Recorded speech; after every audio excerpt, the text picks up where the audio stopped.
Ini salah satu alasan mengapa orang begitu miskin anugerah meskipun kaya harta. Dia tidak pernah mengalami karya Tuhan dalam hidupnya.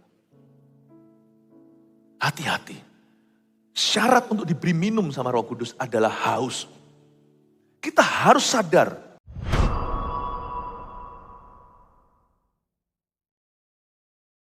Hanya Engkau yang layak segala pujian dan hormat. Kami sungguh mengagumimu dari sini Tuhan. Dari tempat yang rendah, very lowly di bumi. Kami mengagumi Engkau yang Maha Kuasa, Anak Allah yang kami cintai. Dan yang kami sebut dan panggil secara dearly. Yesus Tuhan Juru Selamat kami. I love you. Your church loves you. Jemaat mencintaimu. Tuhan, we love you. Tuhan, kami sungguh mengasihimu. Cinta padamu. And thank you, you are so sweet Tuhan Yesus. Kau begitu manis. Kau masuk ke sorga dulu mendahului kami.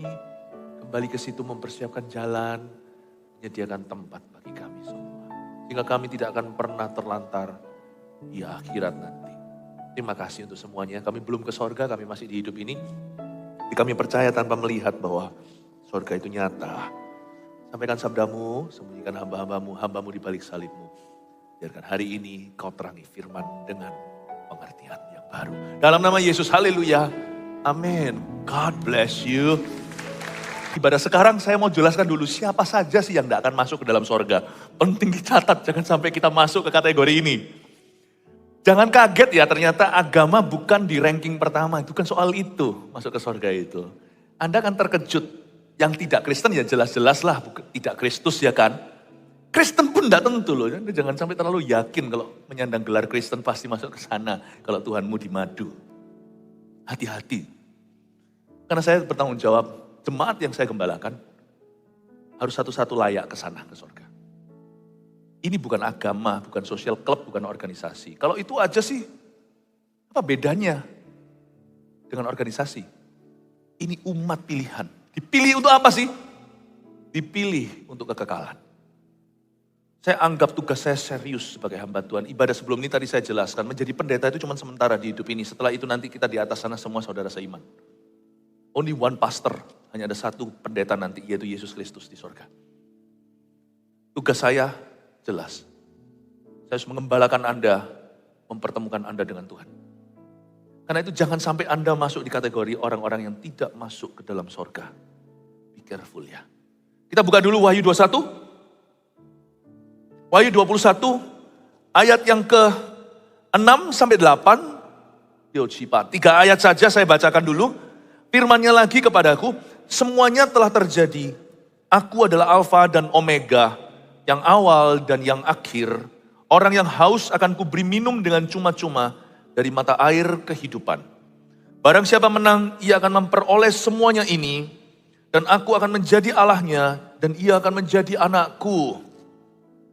Tetapi orang-orang penakut, orang-orang yang tidak percaya, orang-orang keji, orang-orang pembunuh, orang-orang sundal, tukang-tukang sihir, penyembah-penyembah berhala dan semua pendusta, mereka akan mendapat bagian mereka di dalam lautan yang menyala-nyala oleh api dan belerang. Inilah kematian yang kedua.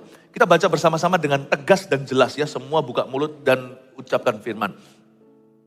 Iman timbul dari pendengaran, kadang-kadang dari lidah bibir sendiri.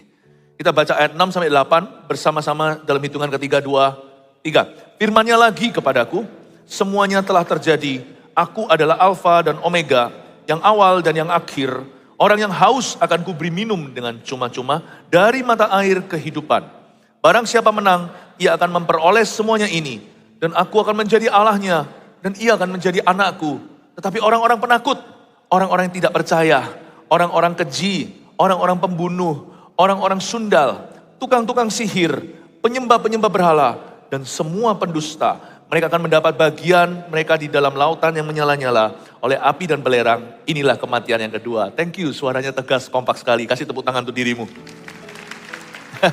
Haleluya.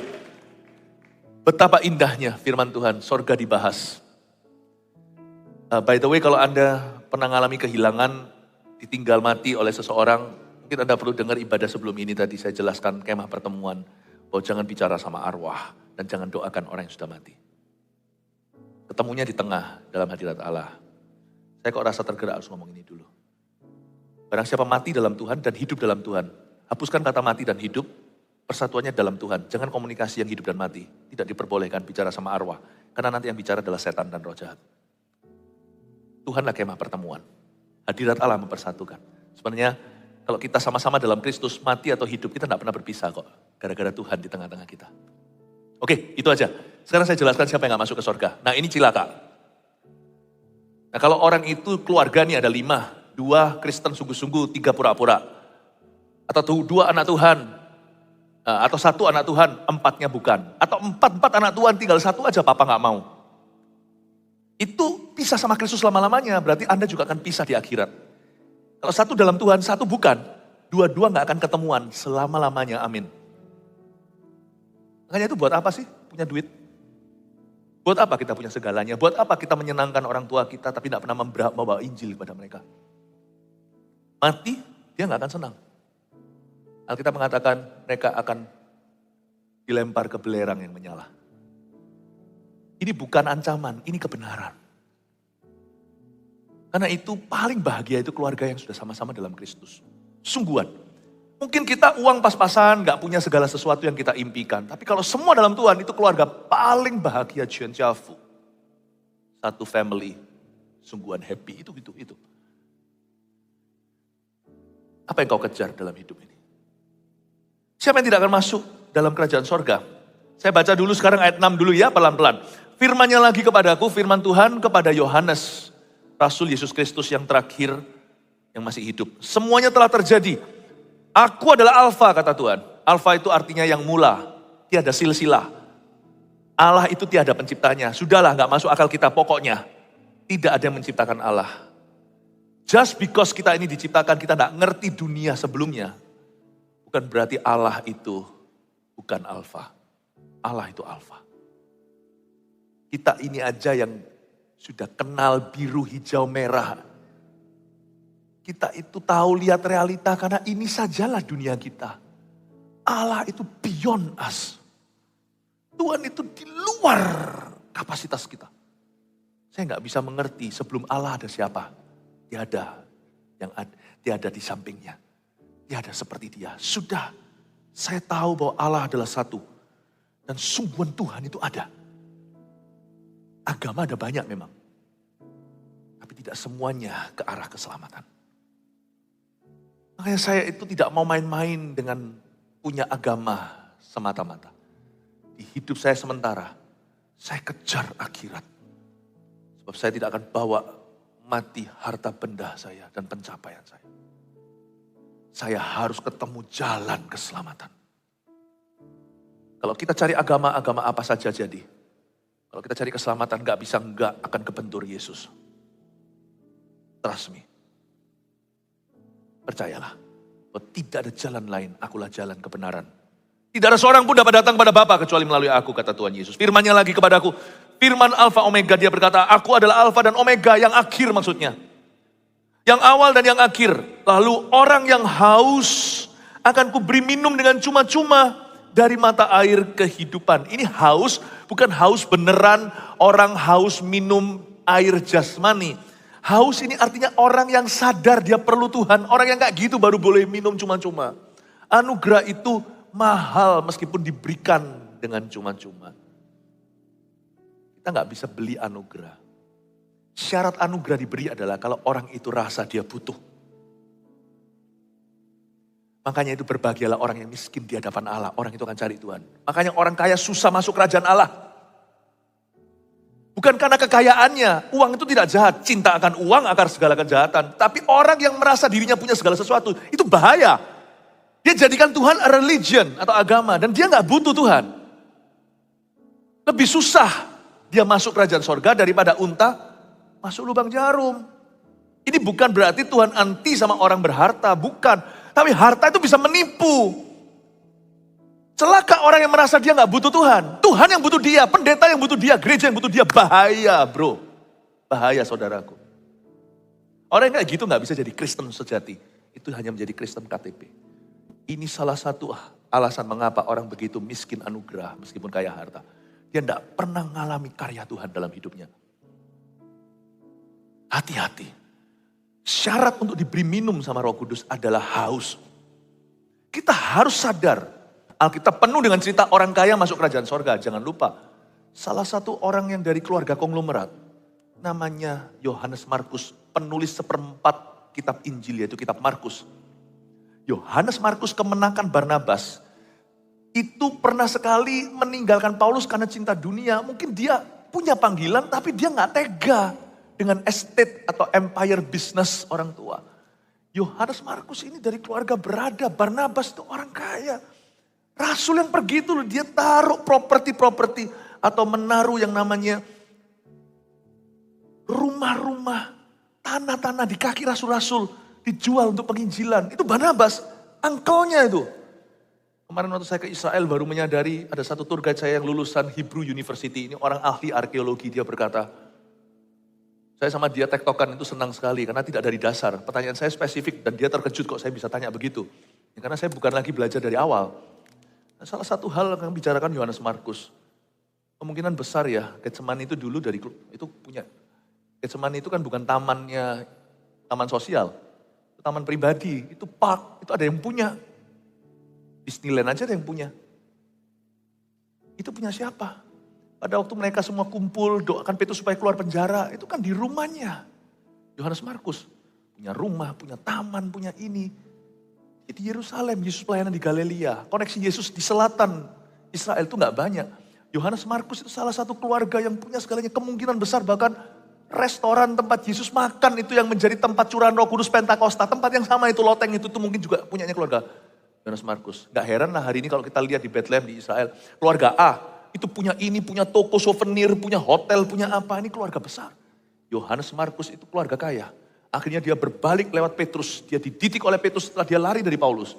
Akhirnya sama Paulus kembali dipulihkan pelayanannya. Dia menulis seperempat Injil, luar biasa. Siapa bilang orang kaya susah masuk kerajaan sorga? Semua tergantung hati. Yohanes Markus menjadi seorang rasul. Penulis Injil.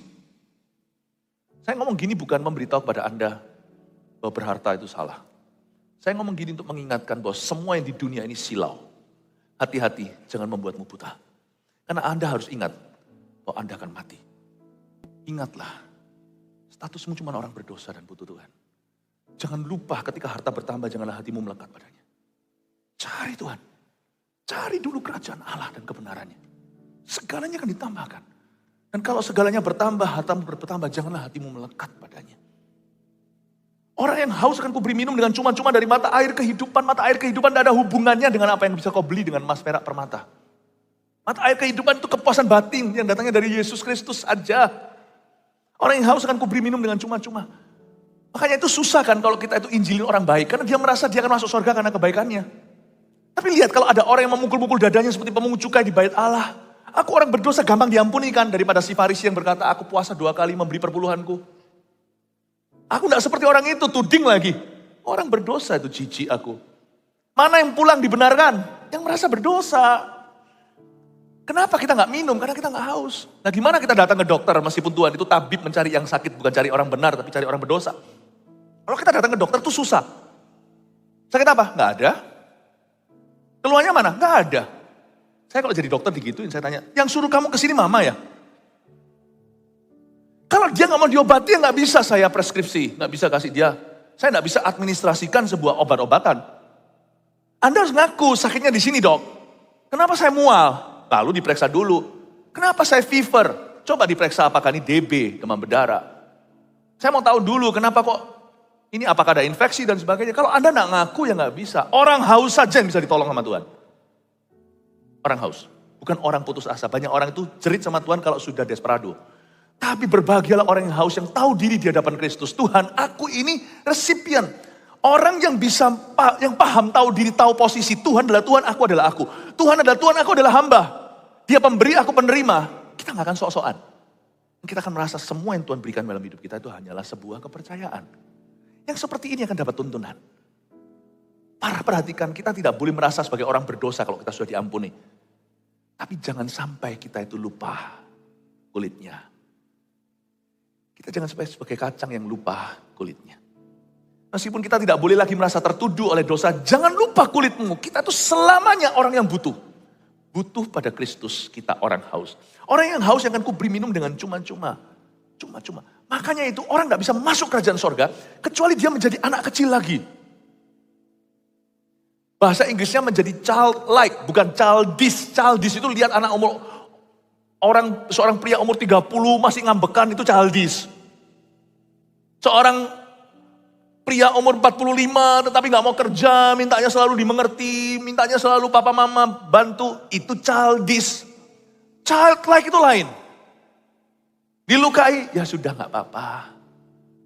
Datang ke gereja, belajar Tuhan mau ngomong apa. Bukan mengkritisi seolah-olah tahu segala sesuatu. Meskipun kita tetap harus secara kritis memikirkan segala sesuatu. Ya kan? Orang ngomong apa segalanya gak apa-apa lah. Udah mungkin orangnya gak sengaja. Itu childlike, polos hatinya by choice. Orang gak bisa masuk kerajaan surga kalau hatinya gak haus. Makanya menginjilin orang baik kan lebih susah dari menginjilin orang jahat. Orang haus. Makanya itu Tuhan mau selamatkan gak bisa. Mau obati gak mau. Bapak ibu saudara, ingatlah selama kita masih akan mati, di atas sana ada Tuhan dan langit. Ingatlah bahwa kita harus senantiasa haus pada Kristus. Amin Bapak ibu saudara. Katakan kanan kirinya, ayo kita haus pada Kristus. Alright. Ayat yang ke-7, nanti saya akan jelaskan orang-orang yang gak masuk kerajaan sorga. Barang siapa menang, ia akan memperoleh semuanya ini. Dan aku akan menjadi Allahnya dan ia akan menjadi anakku. Ini bagus sekali. Barang siapa menang, menang itu bukan berarti menang telak, menang terus. Siapa sih di sini gak pernah berbuat salah? Siapa gak pernah jatuh? Saya gak akan berani angkat tangan. Gak ada orang itu skornya 100 kali perang, 100 kali menang. Rasul pun gak punya skor sempurna. Petrus pun Anda baca di Galatia, dia sempat sekali-kali munafik lagi ditegur di depan umum oleh Paulus. Gak ada orang itu yang sempurna. Barang siapa menang, ini bahasa Yunaninya sebenarnya artinya semacam ini. Barang siapa setia sampai mati. Ikut Tuhan itu harus hati-hati setiap langkah. Tiap langkahku diatur oleh Tuhan.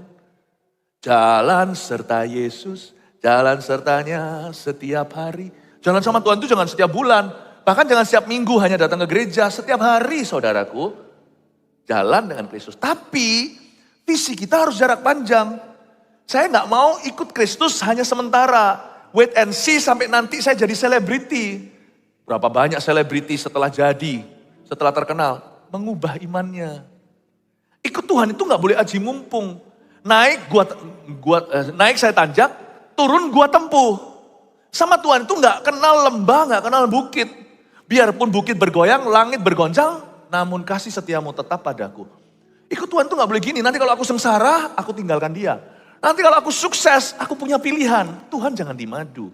Ikut Yesus itu harus setia sampai mati. Itu baru namanya barang siapa menang. Amin. Saya sekarang ya begini.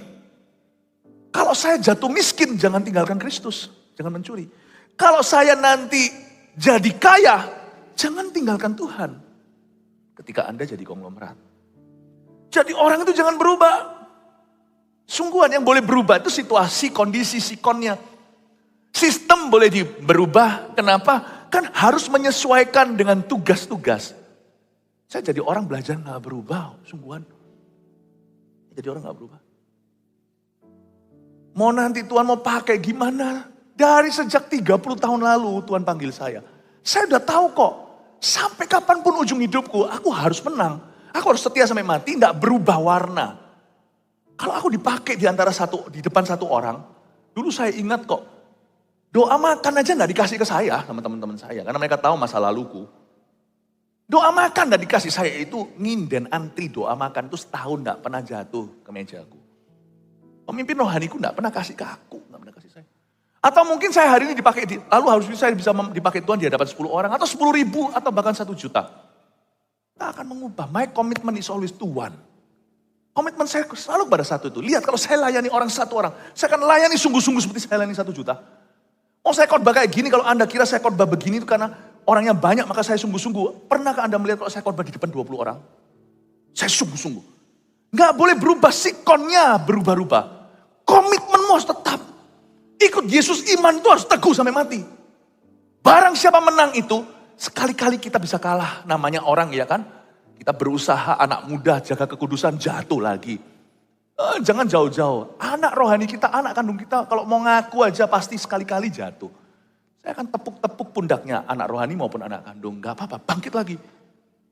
Saya tidak akan aminkan kesalahannya, saya akan tegur. Tapi saya juga tidak akan hukum dia selama-lamanya, saya akan kata bangkit yang perlu. Yang penting sekarang gimana kamu bangkit. Alkitab mengatakan orang benar itu 7 kali jatuh, 7 kali dia bangkit. Bangkit lagi. Karena kenapa? You may lose some battle, but you will have to win the war. Perang namanya Amerika Afghanistan. Dor. Kadang-kadang orang tentara Amerika yang mati. Kadang-kadang Al-Qaeda yang kena. Tapi penentunya itu siapa yang menang warnya. Kadang kelihatan battle-nya. Perjuangannya sekali-kali ini menang, sekali-kali dia kalah. Ya kan? Tapi peperangan jangka panjangnya, ujungnya siapa menang? Kalau menurut saya Amerika dan Vietnam, dulu perang Vietnam itu Vietnam yang menang. Meskipun banyak sekali orang-orang Vietnam yang mati. Yang penting itu kita menang. Janganlah perhitungkan jatuhmu. Hitung bangkitmu. Keselamatan itu diberikan di depan, cuma-cuma. Seperti mata air kehidupan, ayat sebelumnya. But your battle is ugly. Your battles are ugly. Lebih tepatnya bahasa Inggrisnya. Karena majemuk bukan sekali. Peperanganmu, gelutmu itu yang buruk rupa. Tahukah perjuangan iman kita itu berlumuran. Berlumuran keringat, berlumuran lumpur. Yang namanya iman yang aktif itu belepotan. Kalau sampai imanmu terlalu rapi, kelihatan bukan Kristen yang hidup. Sebab Kristen yang sungguh-sungguh itu belepotan imannya. Karena kita mencoba lagi, bangkit lagi, berusaha, gagal. Melayani, gesekan, disalah mengerti, tidak quit, tidak pindah gereja. Aku tetap teguh. Haleluya. Tetap. Oh, saya dibentuk. Saya sendiri seumur hidup saya cuma punya 2 gereja. Gereja saya dulu di Kanada waktu saya selamatkan Tuhan. Lalu gereja Mawar Sharon. 30 tahun saya ikut Tuhan. Cuma 2 gereja. Saya gak mungkin ke gereja di Kanada lagi. Masa setiap weekend saya ke situ? Repot jet lagnya. Sekarang saya masih jet lag. Baru dari Amerika. Nah kalau setiap minggu ya, bisa pendek umurku. Jadi saya di Indonesia, gereja di sini. Apakah semua mulus? Belepotan. Gores-goresnya banyak, lukanya banyak. Oh, belajar lagi. Itu iman. Barang siapa menang itu bukan berarti tanpa melalui sebuah proses. Mulus selalu ikut Yesus. No, saudaraku. Pembentukan demi pembentukan, ya ampun. Tapi visinya jauh. Aku pasti menang. I'm in this for good. Saya di dalam iman ini untuk seterusnya. Aku masuk ke dalam panggilan ini. Panggilan Tuhan atas hidupku. Adalah untuk setia sampai mati. Jangan ikut Yesus untuk sementara. Jangan ikut Yesus untuk 2 episode. Jangan ikut Yesus untuk 2 season. Ikut Yesus itu sampai mati. Kalau Anda suatu hari dipanggil Tuhan, di tahun ini tahun politik, tahun depan pemilihan. Kalau Anda memang dibawa Tuhan ke gelanggang arena politik, jangan berubah ya. Tetap pegang iman Kristianimu. Tetap pegang pengakuan rasulimu. Dan nuranimu harus bersih.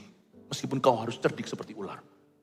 Jangan tiba-tiba di atas sana kau mengubah semua yang Tuhan ajarkan dalam kehidupanmu. Jangan aji mumpung ikut Tuhan. Atau Anda berada di bawah sana di level hansip. Atau ketika Anda sudah jadi jenderal di atas sana bintang berapa. Jangan berubah. Karena Tuhan berkata, barang siapa menang. Kalau Anda mulai berusaha sekarang baru lulus. Anak baru gede. Sekarang Anda memulai sesuatu yang dalam bisnis yang berbeda zaman ini. AI, Artificial Intelligence. Tiba-tiba Anda menjadi Steve Jobs berikutnya. Jangan berubah ya ketika Anda di level itu. Saya 30 tahun lalu dan saya sekarang tidak berubah. Semoga paling tidak yang saya rasakan, orang-orang sekeliling saya bisa merasakannya. Jangan mengubah warnamu. Amin Bapak Ibu. Barang siapa menang, kita harus menang atas diri kita sendiri. Amin Bapak Ibu Saudara. Langsung kita sekarang masuk ke orang-orang yang tidak masuk dalam kerajaan surga. Wah, haleluya. Tetapi orang-orang penakut, nomor satu penakut. Orang-orang yang tidak percaya, garis bawahnya tidak percaya. Orang-orang keji, garis bawahnya keji. Orang-orang pembunuh, garis bawahnya pembunuh. Orang-orang sundal, garis bawahnya sundal. Tukang-tukang sihir, garis bawahnya itu penyembah-penyembah berhala. Dan semua pendusta. Saya jelaskan siapa saja yang tidak akan masuk ke dalam surga, ada 8. Catat 1, penakut. Penakut? Aku takut ke WC sendiri langsung masuk neraka. Enggak ya. Aku takut nanti temanku ngomong apa, langsung dijebloskan dalam penjara. Ya enggak lah ya. Aku takut bangkrut, aku takut gak lulus ujian, langsung dibakar dengan api dan belerang. Bukan. Penakut di sini saya kasih penjelasannya, Anda bisa tulis ya. Kalau Anda tidak sempat nulis nanti Anda bisa cepet di depan. Kalau Anda nanti bisa setel lagi YouTube-nya kayak gini-gini perlu direnungkan lagi dan lagi, Anda bisa catat. Penakut adalah orang yang tidak mengakui Kristus karena takut dianiaya. Itu penakut. Orang yang tidak mengakui Kristus karena takut dianiaya. Takut dikucilkan, takut disalah mengerti. Aku gak mau baptis. Loh, Tuhan suruh loh, Kristus suruh. Kalau bertobat ya dibaptis. Nunggu apa lagi? Sama Kristus itu jangan pacaran. Berani nikah. Ya kan? Penakut ini bukan orang takut, siapa sih gak takut, gak percaya. Coba pergi tuh. Saya kalau pergi ke, apa itu dulu? Saya dulu waktu sekolah, saya pernah pergi ke, Six Flags ya? Six Flags. Itu saya gak takut, dulu saya berani loh. Sekarang setelah makin berusia kok semakin pengecut ya. Saya dulu tuh naik yang roller coaster yang paling mengerikan. Itu bukan yang kayak Disneyland apa itu, itu candaan. Ini yang sampai di atas tuh, udah kelihatan apa-apa. Puter-puter. Tingginya itu sudah gak tahu puluhan meter. Berani saya. Sekarang takut ya. Barang siapa takut mengakui aku dan firmanku di hadapan manusia, aku akan menyangkali dia di hadapan Bapakku dan jutaan malaikatnya ketika aku datang kembali. Barang siapa berani mengakui aku di hadapan Tuhan, di hadapan Bapakku dan di hadapan manusia, aku akan mengakui dia di hadapan. Barang siapa berani mengakui aku di hadapan manusia, aku akan mengakuinya di hadapan Bapa. 2. Orang penakut, lalu orang yang tidak percaya. Tidak percaya. Yang kedua tidak percaya. Tuliskan penjelasan definisinya. Orang tidak percaya di sini adalah orang yang secara sengaja menolak untuk percaya Injil. Jadi orang yang sengaja nolak untuk percaya Injil. Ada loh. Suatu hari di Festival Kuasa Allah, waktu itu di antara mission trip ada satu orang yang belum percaya Tuhan, bukan orang Kristen. Di dalam FKA, kebaktian kesembuhan dan mujizat yang terjadi itu ada seorang memegang pundaknya. Orang ini ngalami Tuhan. Yang lainnya yang Kristen tak ngalami gimana, dia ngalami dan dia sampai bergetar semuanya. Tapi dia tetap mengeraskan hati tidak mau menerima Injil yang diberitakan. Dia ngalami Tuhan, tapi tidak mau menerima Injil itu. Tidak ada ayat yang berkata mengalami Tuhan diselamatkan, tapi menerima Injilnya. Orang yang sengaja menolak Injil. Tapi Pastor Philip gak fair. Nah, masa orang baik masuk neraka kalau gitu? Gini ya, saya tanya ya. Misalkan kalau Anda kena demam berdarah, Anda orang baik. Seumur hidup berbuat amal sosial. Seluruh kampung cinta Anda. Ini orang yang murah hati dan dermawan. Anda itu disayang semuanya. Ini orang gak ada cacat celah. Jujur, uang orang gak pernah dia apa-apain. Istri orang lain juga tidak pernah dia ganggu. Anda orang yang paling baik, terkenal baik. Kena DB, demam berdarah, tetapi Anda menolak untuk menerima infus trombosit. Mati enggak? Mati. Anda orang baik. Anda menolak pengorbanan Yesus untuk orang berdosa. You orang baik, tapi orang berdosa. Tapi orang berdosa. Siapa berani klaim dia nggak pernah memecah telurkan 10 perintah Allah salah satu pun? Pernahkah Anda mengingini istri sesamamu, suami sesamamu? Bahkan dalam bentuk pencobaan aja atau menginginkan sukses orang lain atau harta benda mereka. Pernahkah Anda berbohong? Barang siapa berdusta? Pernah mencuri nggak? Nggak pernah mencuri. Pernah download lagu nggak?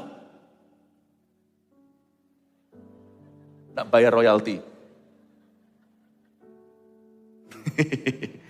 Nggak mencuri dari sisi Anda, wah gitu aja loh. Selalu yang mencuri berkata gitu aja, yang dicuri itu loh yang merasa, ini mata pencaharian saya. Tolaklah darah Yesus. Orang baik pun cemplung ke belerang. Karena tidak ada orang baik masuk surga, tapi orang yang diampuni kesalahannya. Lalu habis itu orang keji, yang ketiga keji. Keji ini siapa? Definisinya begini, tulis. Orang yang kejam terus dan semena-mena terhadap sesamanya. Kata kejam terus ya, kalau sekali-kali orang emosi, turun berantem sama tukang parkir, lalu menyesal, datang ke rumah pendeta, minta didoakan. Nah, lain cerita. Itu tidak dibenarkan. Dia emosian, berarti dia harus mengalami anger management. Dia harus dikonselingi, kenapa, di mana akarnya. Tahu nggak orang di jalanan itu sering sumpah serapah, mau tahu kenapa? Nggak usahlah balas lah kalau kita dari keluarga bahagia, apalagi kita dari gereja. Kita itu bagian dari gereja yang betul-betul penuh Roh Kudus. Jangan dianggap orang marah-marah di luar. Karena mereka itu kan perlu pelampiasan. Kan kita punya konselor, kita punya pemimpin rohani, kita punya keluarga yang tidak sempurna, tetapi happy yang punya Kristus di tengahnya. Mereka punya siapa? Sumpah-sumpah ditelan sendiri, alkohol tidak bisa menyelesaikan. Besok setelah hangover, dia sadar bahwa masalahnya masih tetap. Dia keluar, ya butuh Anda lah untuk lampiaskan. Anda senggol dikit, naik mobil serempet dikit, marah-marah. Saya pernah itu yang lalu, namanya orang masih jet lag gimana, biasanya saya nyetir selalu nggak bingung ke kiri kanan. Tapi kalau di sini kan beda negara kanan kiri. Saya masuk lewat sesuatu di luar sana langsung hadap-hadapan. Perempuan lagi di situ. Itu orang barat. Marah kelihatan. Saya kelihatan lah, saya nggak perlu seorang ahli teologi tahu apa artinya jari tengah. Dua lagi dimunculin. Dia keluar jari, saya nggak mau kalah. Tampar pipi kanan, kasih pipi kiri. Saya kasih 2 tangan, dia kasih 2 jari. Saya begini.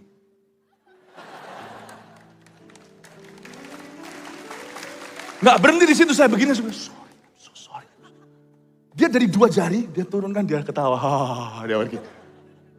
Sembuh dia, aku nggak sakit, dia sembuh. Daripada dia sakiti aku, sama-sama sakit hati. Disitulah dunia menjadi kejam dan keji.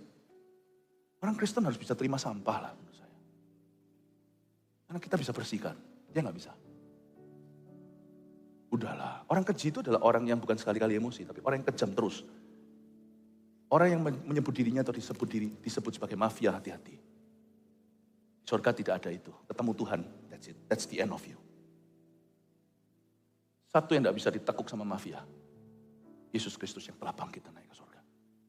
Orang-orang keji adalah orang-orang seperti koruptor, mafia, orang-orang yang sungguh-sungguh memeras orang lain. Orang-orang yang sungguh-sungguh menghancurkan hidup orang lain dengan sengaja, by default, by design, yang kejam terus dan semena-mena. Itu nanti yang ditekukkan lututnya sama Tuhan. Tidak di hidup ini, untung-untung kalau di hidup ini. Puji Tuhan kalau orang seperti itu kena sakit yang matikan lalu dia tobat-tobat itu masih untung. Kalau dia baik-baik mati, melek ketemu Tuhan. Good luck my friend, good luck. Aku pun akan berani menolongmu. Kalau Tuhan sudah keluar nafasnya di sini. Wahyu dikatakan, malaikat setengah jam berhenti ketika bait Allah di sorga kemah itu penuh asap. When God is angry, good luck.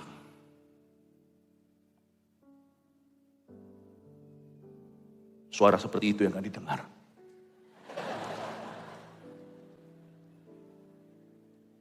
Empat, pembunuh. Ini termasuk ya, ini masih nyerempet dengan keji tadi. Pembunuh adalah orang yang aktif membenci sesamanya. Aktif ya, bukan cuma benci di hati. Benci aku, bukan gitu ya. Ada orang yang benci tapi dia lawan, itu lain cerita. Orang yang benci secara aktif ini termasuk hater di dalamnya. Lebih baik ada apa-apa itu sampaikan gentleman. Jangan pakai cara yang sama seperti dunia. Zaman netizen ini ngeri. Opini publik menjadi kebenaran. Kalau gitu kan Yesus dulu salah. Salibkan dia. Kemarin Hosana, lalu salibkan dia. Hati-hati jangan ikut-ikutan kalau ada rakyat huru-hara. Orang Kristen harus bangsawan. Kita harus punya prinsip. Di sini pembunuh adalah orang yang aktif membenci, itu berarti unforgiveness, dosa unforgiving, dosa tidak mau mengampuni, termasuk dalamnya roh kepahitan. Jangan izinkan, lebih baik Anda mengalami kelepasan daripada Anda tidak lepas-lepas lama-lamanya. 5. Sundal. Kata orang sundal di sini, sundal. Apa itu sundal? Sundal adalah orang yang aktif hidup dalam dosa seks dan penyimpangan seks. Ini bukan orang yang punya kecenderungan lesbian. Kalau kecenderungan, adalah kita semua kecenderungan. Misalnya kita jalan, kita ini lagi kantong tipis nih. Kita lagi dikejar-kejar hutang, kita harus bayar tagihan. Lalu kita lihat orang, kok enak ya? Punya mobil bagus, rumah bagus. Hati-hati dengan iri. Tapi bisalah yang namanya Kecenderungan itu ada. Rasanya apalagi lihat orang di ATM ya kan, buka dompetnya nggak sengaja miring kelihatan tebal gitu. Rasanya itu kepingin ambil, itu kecenderungan. Tapi selama Anda tidak ambil, itu bukan kriminalitas. Orang lapar. Ya, saya pernah loh, waktu dulu sekali saya di Hong Kong, waktu zaman-zaman saya masih kerja. Lalu habis itu makan gitu tuh, ada pemulung di luar sana, di depan kaca liatin. Kasihan dia. Langsung tidak nafsu makan, kita kumpulkan makanan itu, kita kasih ke dia. Tapi saya bayangkan kalau ada kaca di antara kami itu tangan sudah pasti datang. Tapi selama dia cuma lihat, dia nggak salah. Paham maksud saya? Anda punya kecenderungan, jangankan yang homoseksual, heteroseksual aja kelihatan istri orang kepingin kok. Kelihatan suami orang kepingin. Itu bukan dosa istimewa, homo itu. Dosa adalah dosa, homo atau hetero. Tapi kalau Anda tidak menindaklanjuti, kecenderungan G bukan tidak menjadikan Anda seorang G. Tetapi orang yang actively G, nah ini dia penyimpangan tersebut. Dan yang tidak penyimpangan seks tetap adalah dosa seks seperti tidak G, tapi dengan lawan jenis sama aja percabulan, pacaran tidak benar, atau sama istri orang lain, selingkuh dan sebagainya. Sundal adalah dosa seks yang diteruskan hidup di dalamnya. Gak akan masuk ke surga. Sungguhan gak akan. Mau Kristen pun, mau pendeta pun gak akan masuk. Sungguhan. Mau pendeta pun gak akan masuk. Kalau gak bertobat. Tuhan cari itu pertobatan masuk ke surga itu. Bukan statusnya. Tukang sihir, nomor 6. Tukang sihir ini lucu. Orang kira tukang sihir itu bim salabim. Bukan. Ternyata tukang sihir di sini adalah orang yang terlibat okultisme. Hati-hati ya okultisme ya. Pergi ke orang pintar, dukun-dukun.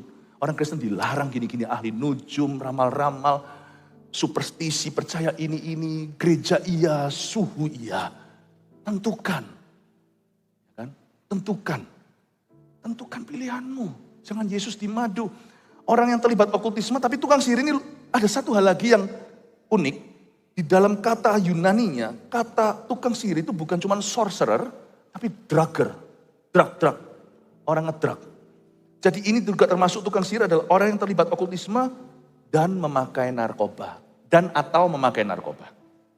Itulah sebabnya drug dealer gak akan masuk kecuali dia bertobat.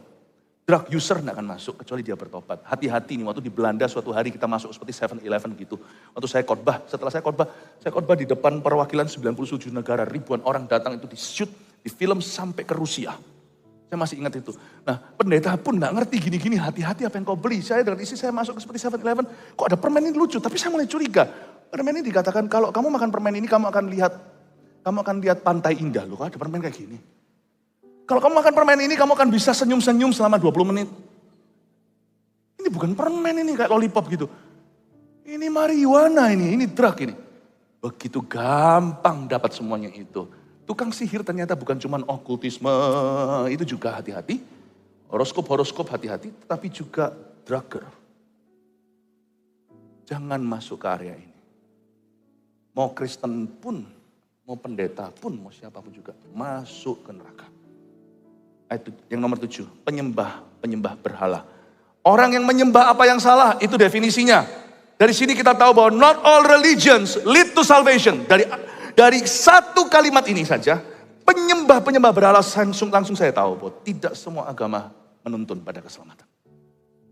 Karena kita menyembah apa yang salah, apa yang bukan Tuhan, apa yang bukan kebenaran, itu menjadikan kita penyembah yang salah.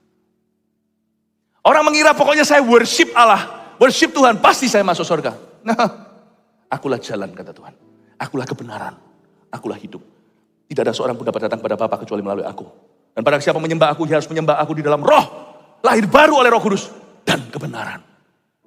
In spirit and in truth. Yang ke-8 terakhir, pendusta.